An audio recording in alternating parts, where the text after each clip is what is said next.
Everybody to today's virtual community. We have Rick Zabrak from Fairfield Economic Workforce Development.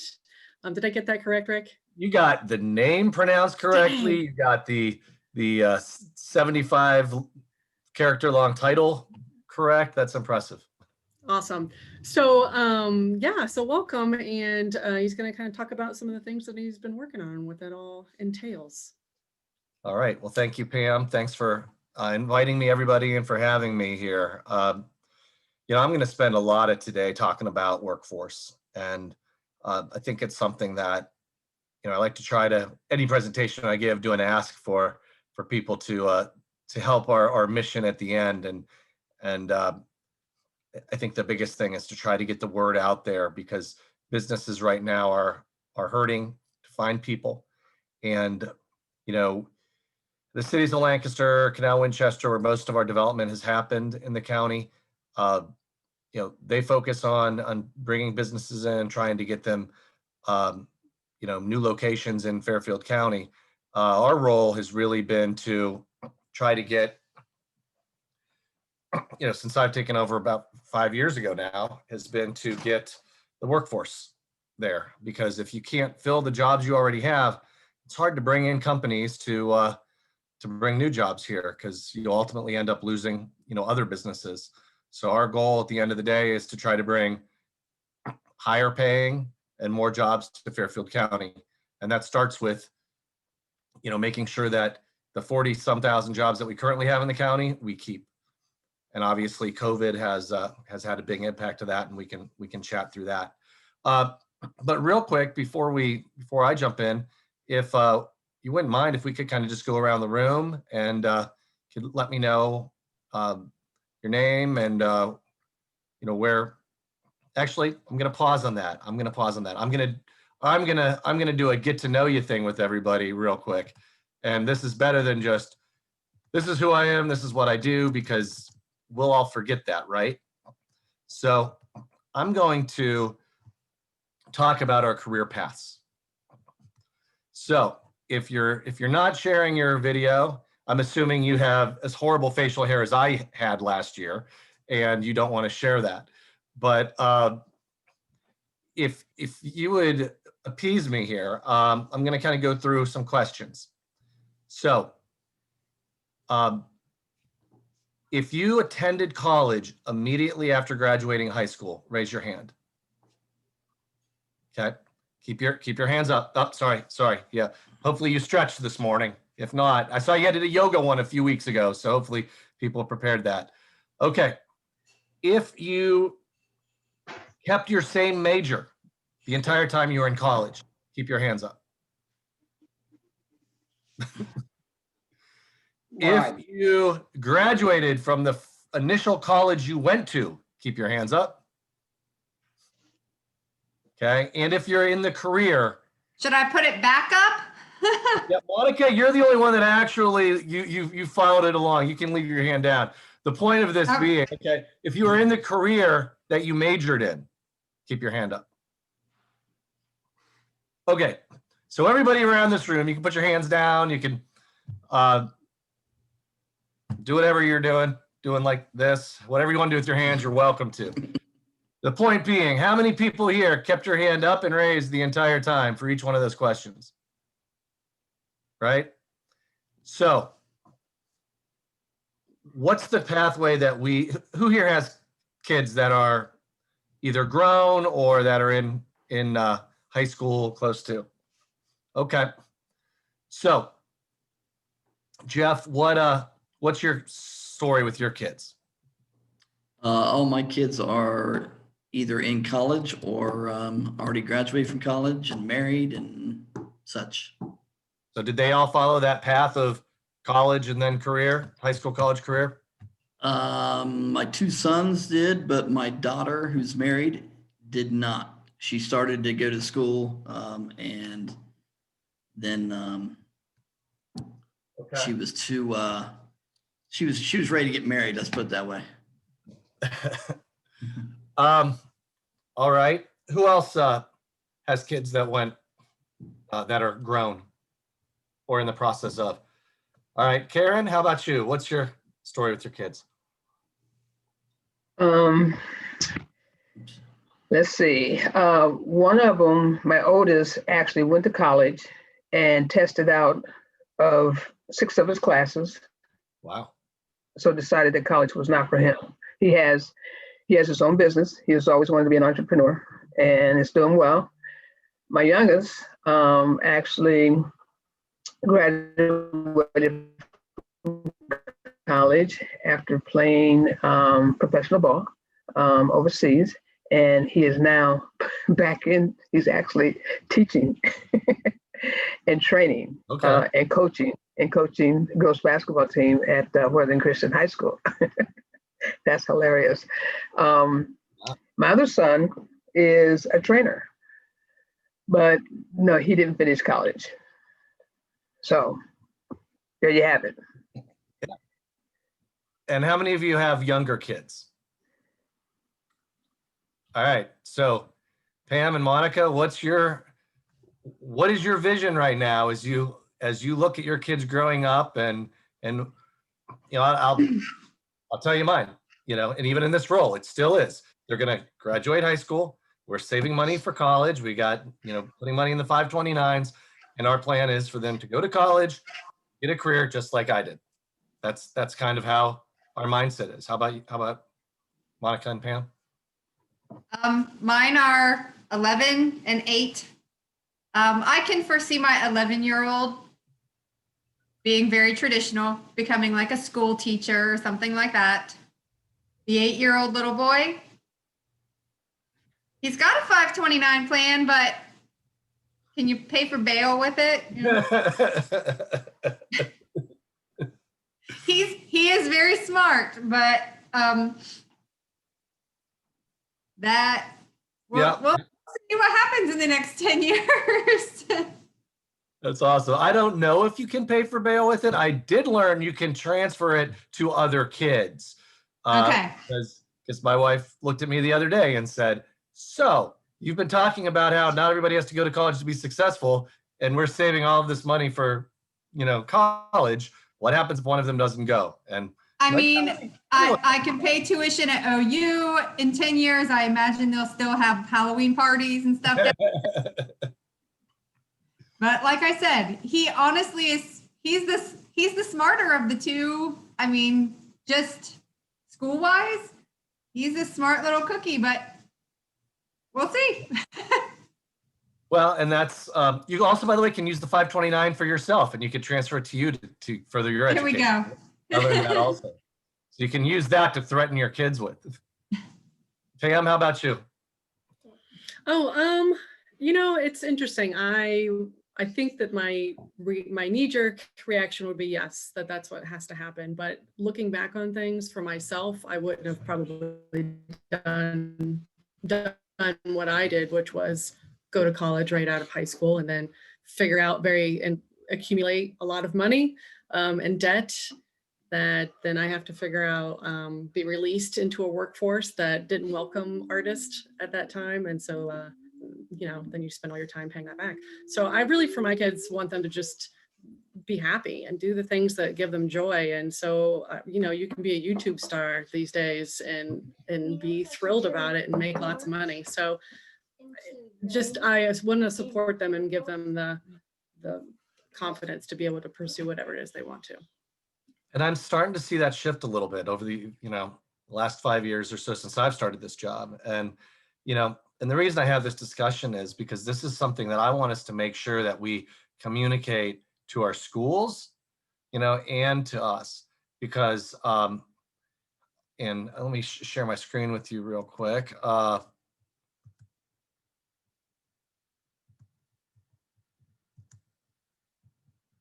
This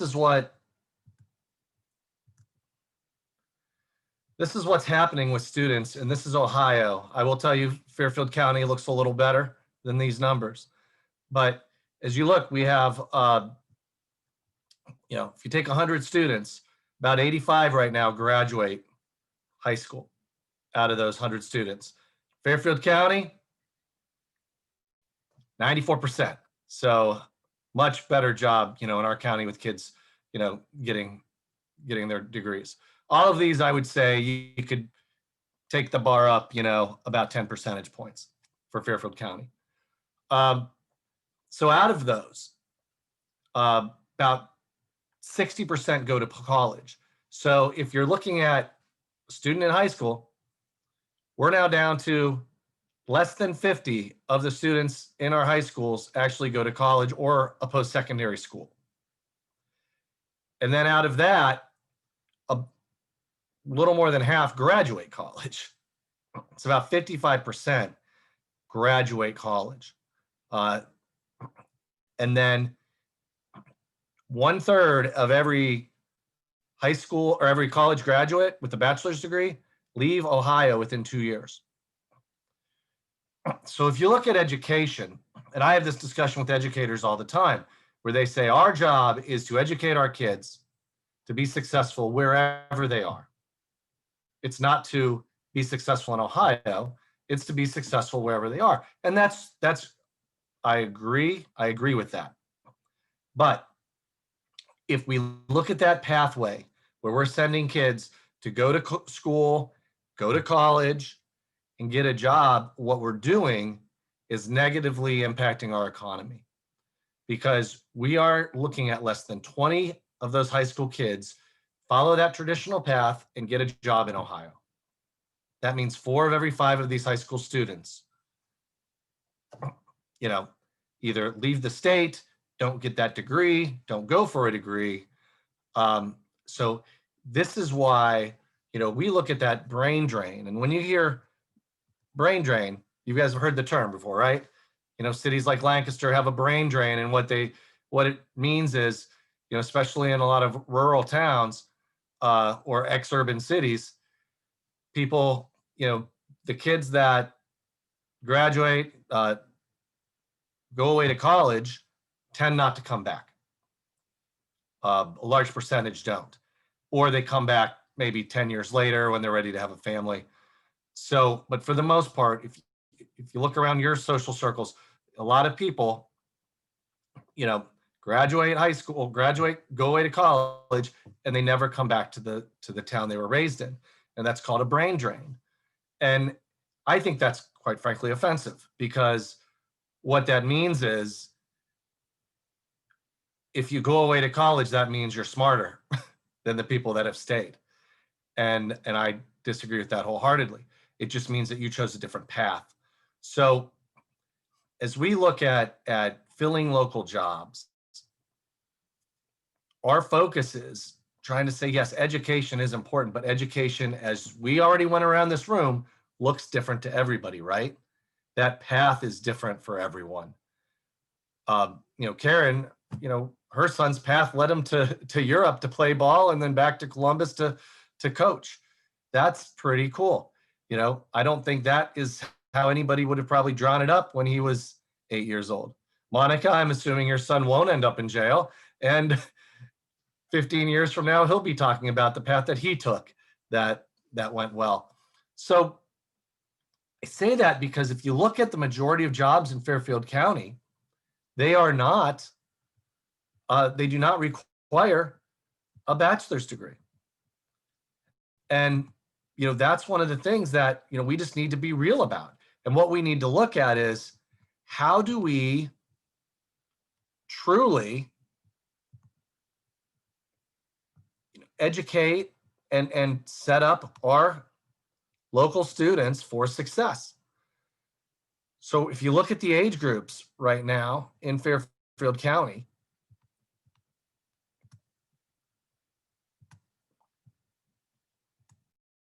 this is the breakdown. Forget the younger age group, because those are people still trying to get education, but about 28% of the younger age group, 25 to 34, have a bachelor's. 41% or higher, 41% have at least an associate's or something. 35 to 44, it goes up a little. And then as you can see, it continually goes down as people are older. So the good news is we're starting to see improvement in, people in our area having degrees. The bad news is it definitely skews to northwestern part of the county.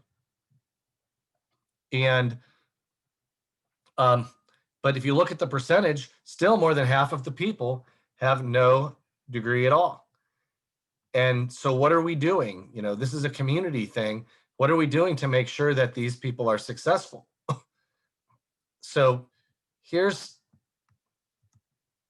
you look at people in our county that are searching for jobs. 4,000 have high school or equivalency. 2,000 have some college coursework. And you've got 1,000 with an associate's, 1,700 with the bachelor's degree. So what you're seeing are a lot of the people that are searching for jobs are the ones that are in that more than 50% group that do not have, you know, a college education or a college degree. So what do? We can say, okay, hey, it's time to have, you know, go back to college and get a 2-year degree or get a 4-year degree. Most of the people around this room raise their hands that they have kids. You know, I've got 3 children. I could not imagine for the life of me being able to go to college right now. And that becomes really difficult. So the good news is, if we look at our high school seniors, they're increasing every year. That's not the case across Ohio. Across Ohio, they're decreasing. So we are in a population growth area. We are in a place where more and more students are coming out of our high schools in Fairfield County, which is great if we can connect them to jobs.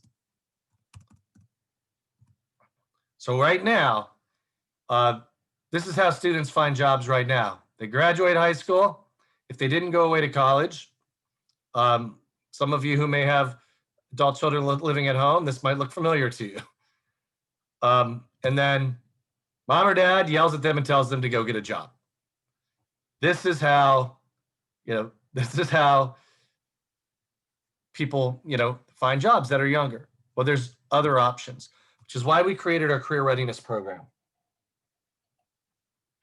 So this program, our goal is to find a career for every high school graduate. It's not to get them to college. Doesn't even mean to get them a degree. It's to find a career in whatever path that is. We're here to help. We want to provide relevant workplace skills and essential training that prepares students to be professionally competitive and connect them to local employers directly out of high school. We have manufacturers right now that say we could hire 100 people tomorrow if we could find them. These jobs pay $16 an hour.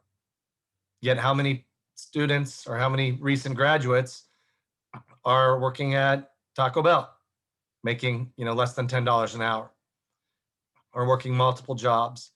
Now, maybe the skill sets aren't there, they're not interested in working in these positions, but if you think about it, when you're in high school, what are the careers and what are the jobs that you've been exposed to?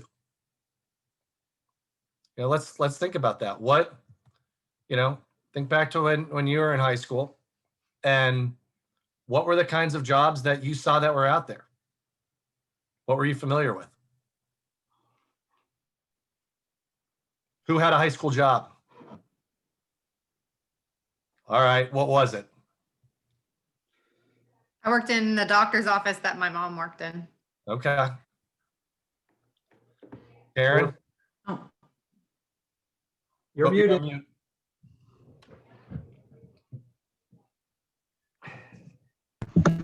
There you go. I worked in the floor shop. I'm sorry, you cut out there. You worked where? One more time, Karen. I think she said a floral shop. Floral shop. Okay, In a cool. florist shop. Yep. Florist shop. All right. Who else? I I was a worked at babysitter. Bayou City and Dairy Queen. Value City and DQ. Nice. Keep them coming. Local grocery store and mowed a lot of grass. All right. I worked at the city pools and at Kmart. Oh, nice.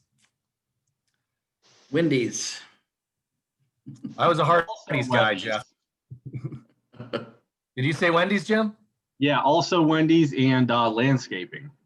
Wow. Did you and Jeff work together? I don't think so. I grew up about 3 hours away, so.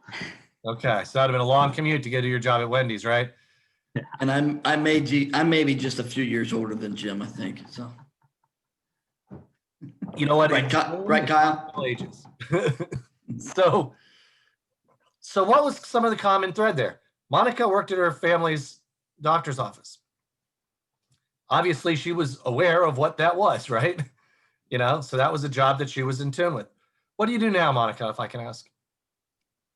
Work for the Board of DD with budgets for people's services. Okay. So on the financial side of things. Okay. Somebody worked at a pool, worked at a grocery store, you worked at Wendy's, you worked at a florist, you worked mowing lawns. These were all things that you knew about, right? Because you've done those. How many of you stepped foot in a manufacturing facility before you were 18? Right? I did. Really? Yeah, my father works in that sector. He runs basically quality control in their lab. So I went there a few times before I was 18. Okay. But you had a connection there. And so those are the things. How many of you got to go hang out with an electrician for a day? You know, all of these are jobs and career options that people just don't, you know, think about. So with our career readiness program, our goal is to get out there and talk to these students to make them aware of these other careers that are out there, to make sure that, you know, they have this opportunity. So the program we have 2 career navigators that go work at all the county schools, and they go in, and right now they've got 170 students across the county. And these are students that more than likely are not going to college and are going to stick around here locally. Almost all of them have a job working at a pool, working at Dairy Queen, not working at Kmart, unfortunately. That's not an option anymore. But, you know, mowing lawns, doing things that, you know, I'm assuming everyone around this room, you learned work skills, right? In those jobs. You know, those were great opportunities to learn how to work. And so when we talk with our local employers, that's what they want. You know, yeah, the training and all that is great, but they'll train people. What they want is somebody that can show up to work, pass the drug test, and come in and know how to work in the day. So they love that these students in our career readiness program, majority of them already have jobs. They already know what it's like. And what do you think? And a lot of them may have some attendance problems at school, but how do you think their attendance is at work? Better or worse than school? Better, because they're getting a paycheck. Also, they can get fired if they don't show up to work. You're not going to get fired from school. So our employers say, boy, I really would like those people that worked at Wendy's and showed up every day and know what it's like to work. And I'd love to pay them, you know, $17 an hour to start this career. So that's what we go. We bring employers in to talk to the students about here's options of what you can do long-term if you don't want to go to college, or if you're not interested in going to college right away, you can try some of these careers. So that's our goal and that's our focus. And it really hit me the most that we needed something like this when we do manufacturing tours for junior high students and high school students. It's the first thing we did when I got here, to try to show them, hey, this is what a manufacturer looks like.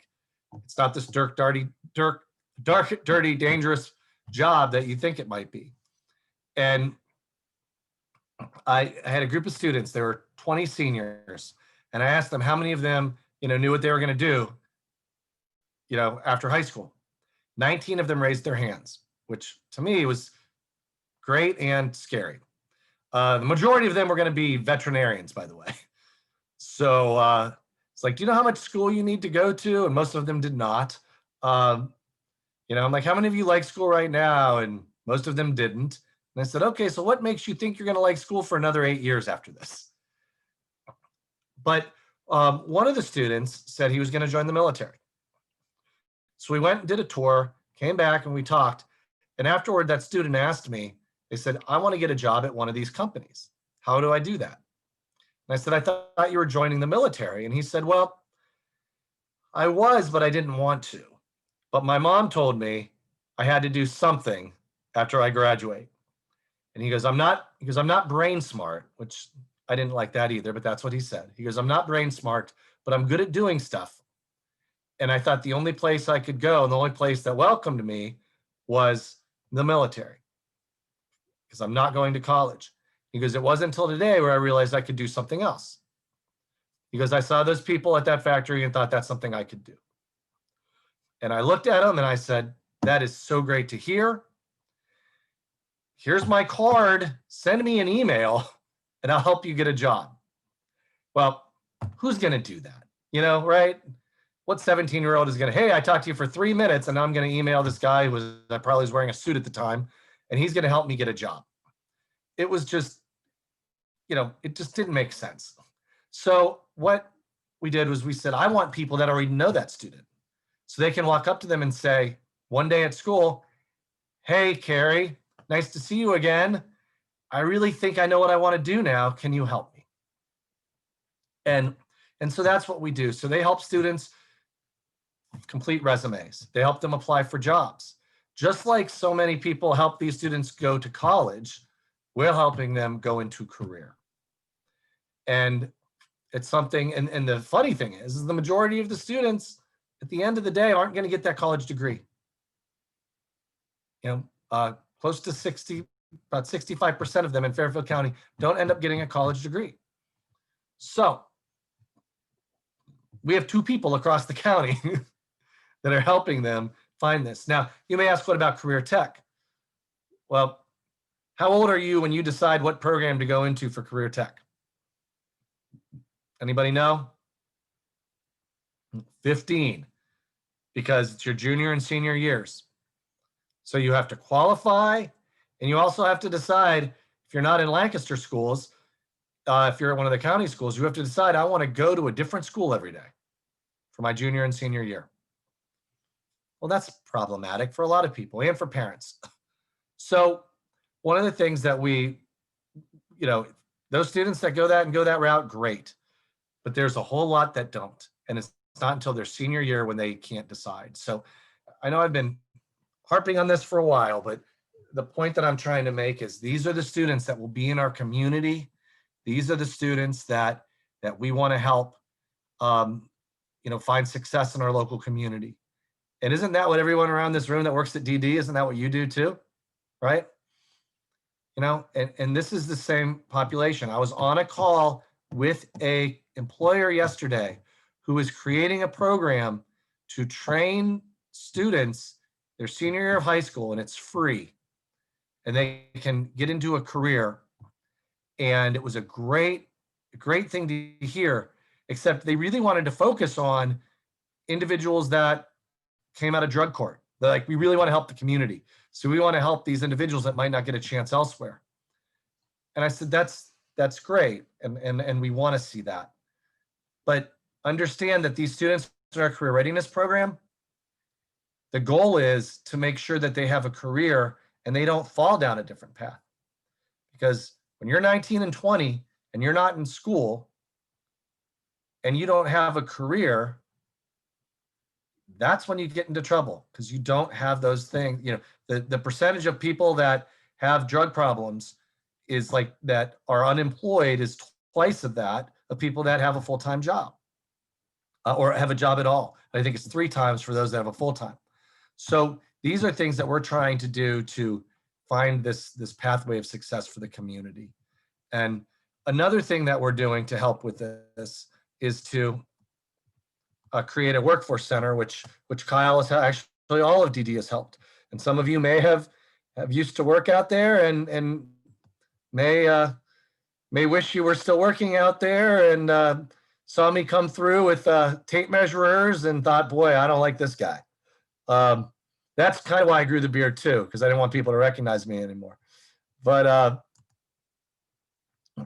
our reason for setting this up is to say, you know what, you don't need to work in, go to college to get educated.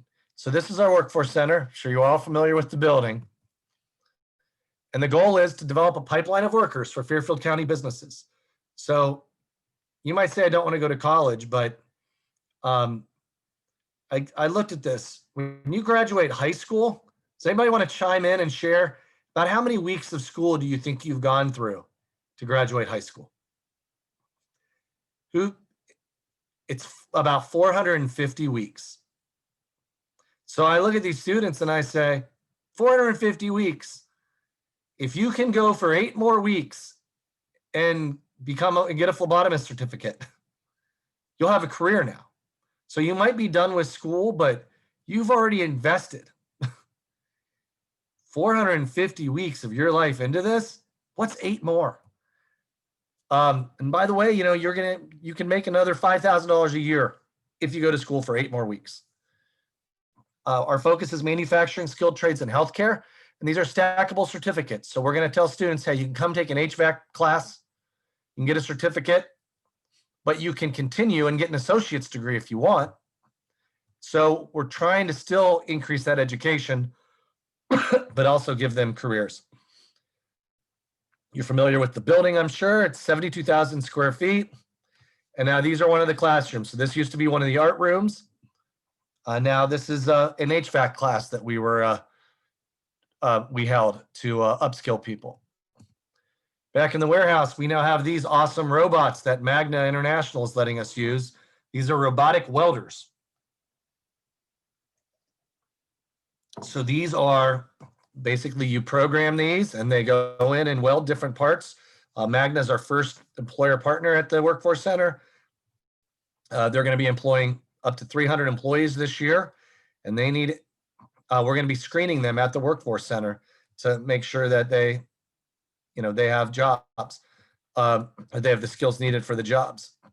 The other thing we're trying to do is, right now, we have a lot of people that commute into Fairfield County for work. More than half of the jobs are filled by people outside of Fairfield County, yet well over half of the people in Fairfield County leave our county to go work elsewhere.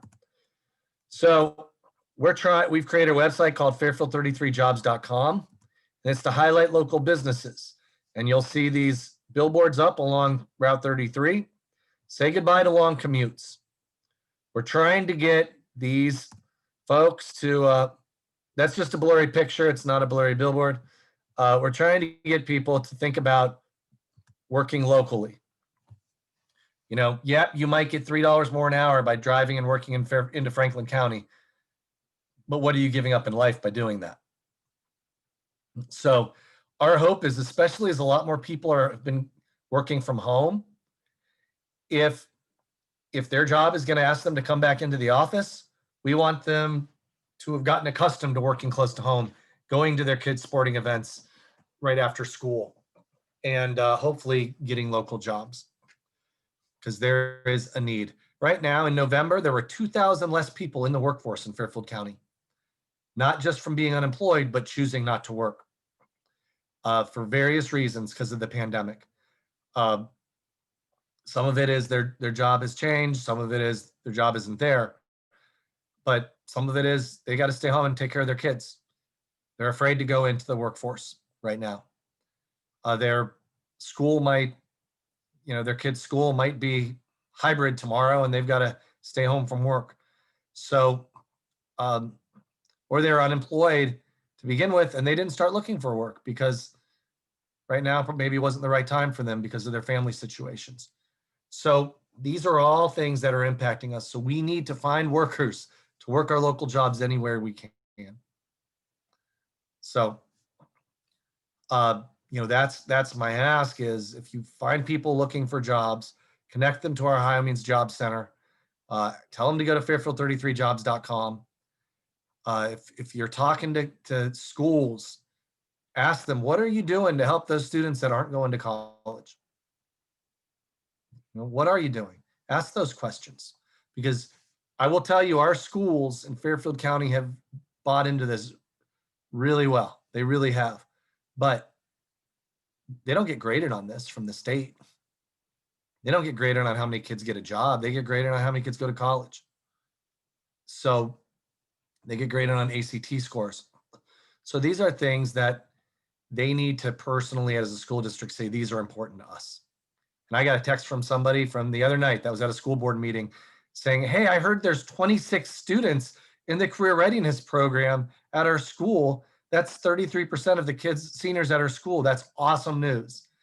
And I was like, thank you for sharing, and thank that school board for talking about this.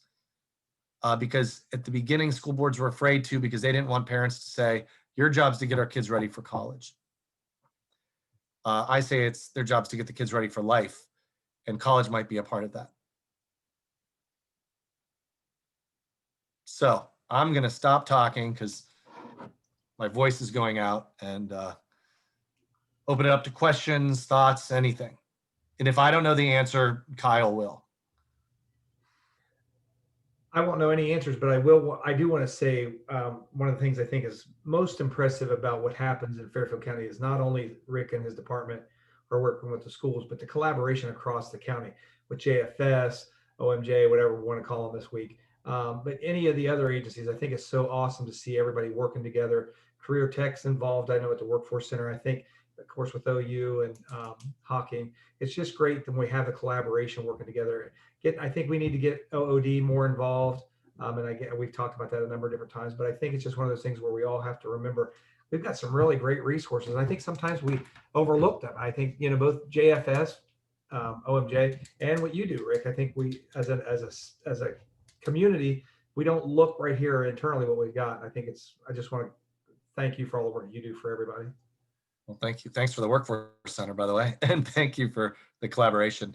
I was at a meeting on Monday with a group of people from Southeastern Ohio that have been doing things like this, and one of the economic development directors said, "How long has this been going on?" And I said, 3 years. And he said, "Well, before that, how much of this, the career readiness, how much of this existed?" And I said, "Well, none of it."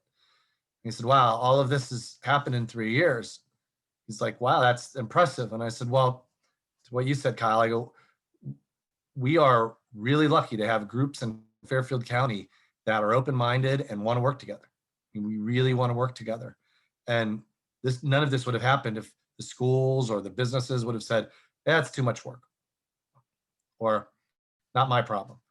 And they buy into it. So, and I agree. We need to do better with OOD and with you guys on trying to find ways to connect you guys with employers better.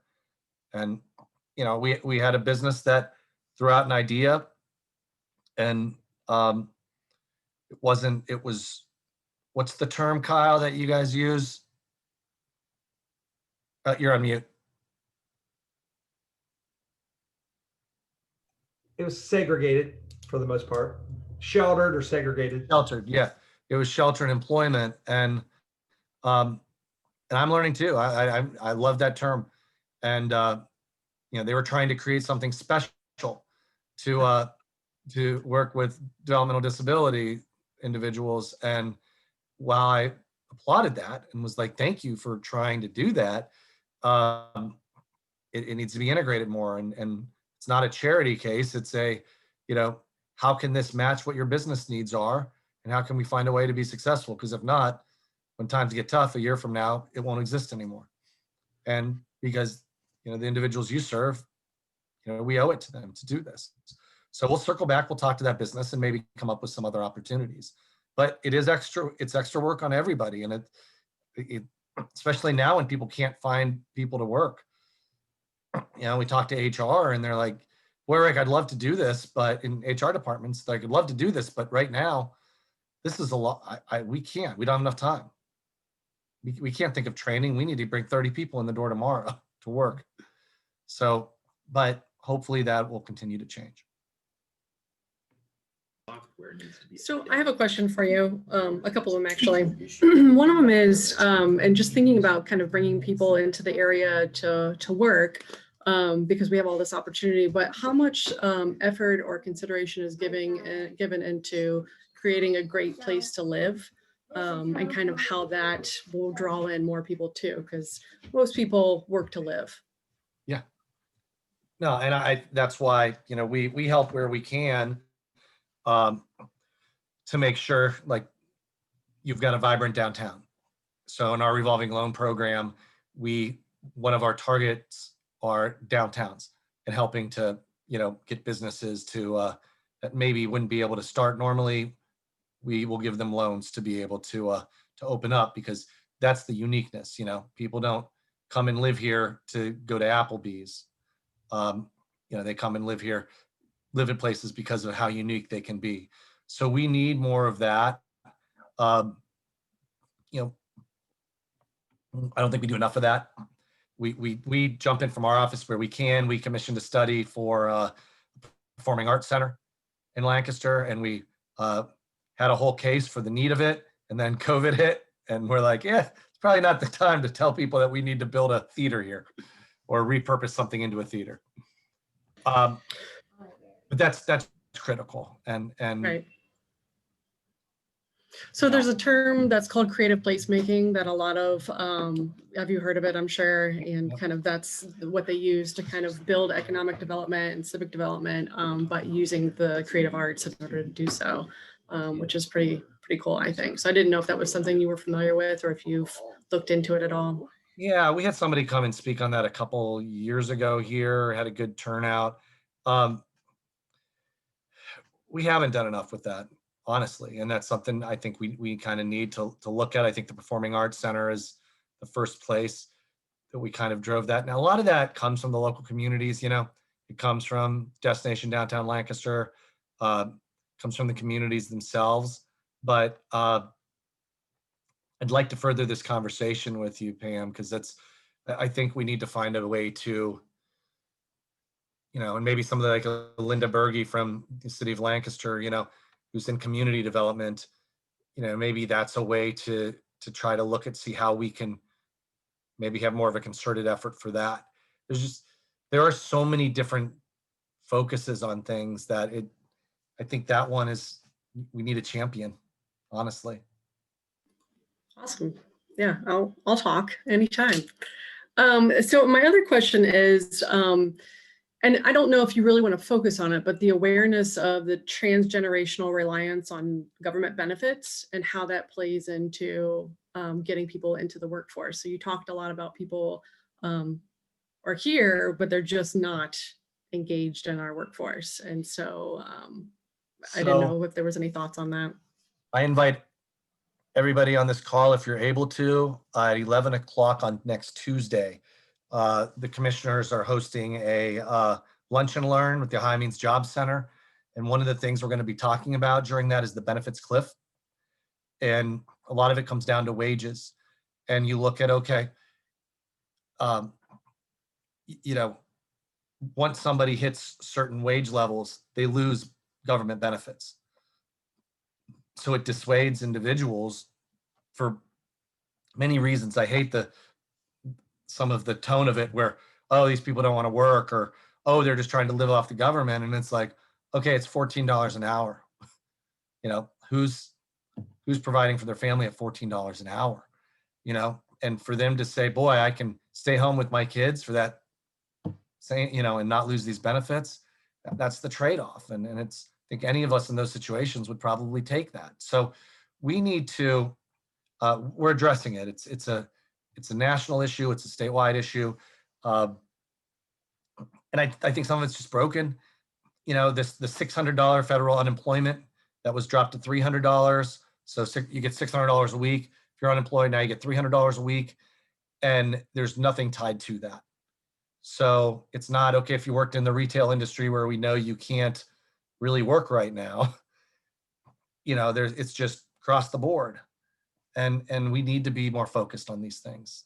It's a much bigger problem than Fairfield County can solve, but they're conversations we need to keep having, because it's not if people want to live off this money, it's that the value of them being able to get these benefits is greater than the value of them going back to work. Yeah, absolutely. I would venture to say it comes down to healthcare quite often, more so than just, and there's a safe and security to, I know I'm going to get this money every month. And so, yeah, those are some good conversations to have for sure. Thank you. Very good. Does anybody else have any other questions that they want to bring up. Rick, you did a phenomenal job. I really enjoyed this, and it was a great and engaging conversation that we could have. I'm not from this community originally, and so I'm one of those people who left, and I don't know if I'll ever go back, but I've been here long enough that I am invested, and I really do, I care about what happens here, and I believe that there's a lot of great things that people can gain from living here and working here. So this is wonderful. Thank you. I hope to have opportunities to work with you guys more in the future. And you know, like I said, please have these conversations with folks through Zoom or in person when you're able to again. Oh yeah, all the time. Next virtual community will be with the YMCA on the 21st. We are on Thursdays only now, as you all should know. You can always check out our calendar on the Fairfield ED website to find a link and find out what other upcoming Zoom meetings we'll be having, virtual community meetings. But all right, thanks everybody for coming Hey, today. Pam. Thanks, everybody. Yeah, Hey, Karen, what's Pam. up? Yeah. Is there any contact information for Rick? Absolutely. I think we can make sure to get that out. Also, when we post this on, Jamie, if you want to go ahead and stop the recording, you can do that.